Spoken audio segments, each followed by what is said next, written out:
A gente tem observado que o governo perdeu a autonomia, já tinha perdido a autonomia da política monetária, que está completamente nas mãos de um Banco Central legalmente independente do governo e, portanto, da população que o elegeu, mas completamente capturado pelos interesses do mercado financeiro. Tá? Porque não, a dita autonomia ou independência de um Banco Central não tem, obviamente, como corolário a sua independência em relação à alta finança.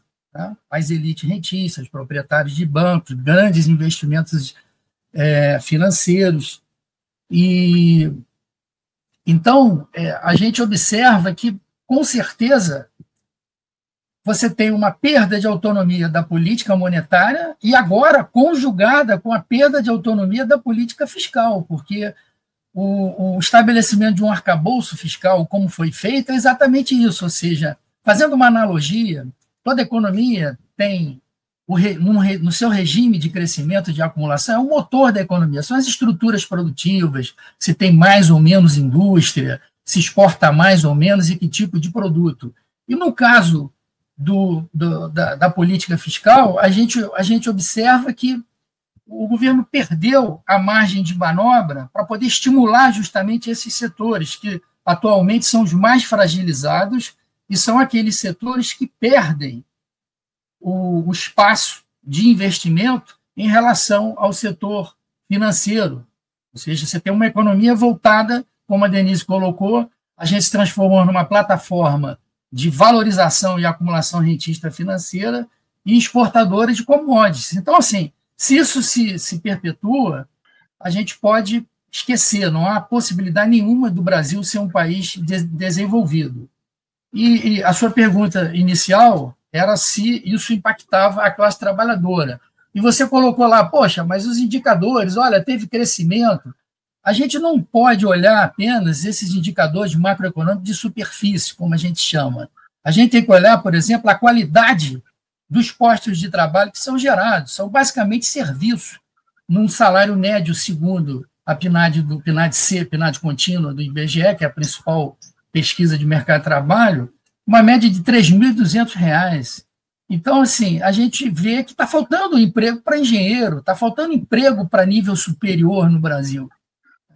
Por quê? Porque você tem uma economia cujo Estado Nacional é capturado, esse, inclusive, é quase que um resultado consensual nas pesquisas no mundo inteiro sobre financiarização da economia. Aonde esse fenômeno acontece, você tem um Estado capturado. Por quem? Pelo setor financeiro. No caso aí, o quartel-general, a Faria Lima, em São Paulo. Então, o Brasil é um exemplo emblemático disso. Aí você questiona, inclusive, o grau de democracia do Brasil. O Estado brasileiro hoje representa quem?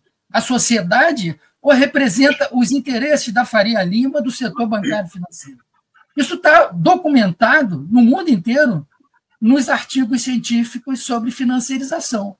Então, na verdade, você tem uma geração de emprego de baixa qualidade, em geral em serviço, mas não é serviço de P&D, pesquisa e desenvolvimento, de inovação. Você tem, na verdade, uma geração de emprego em comércio, transporte, que são os serviços tradicionais. Porque quando uma economia vai se desenvolvendo, ela naturalmente ela vai entrando, ela vai expandindo o setor serviço, mas não esse serviço.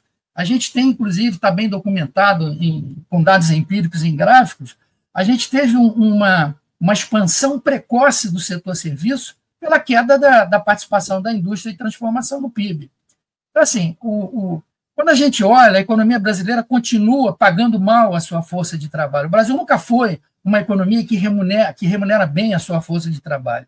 Então, assim, crescer, é fácil crescer quando você tem a geração de emprego centrada no setor serviço, porque o setor serviço ele tem baixa produtividade e ele emprega muito mais do que o setor industrial, por exemplo.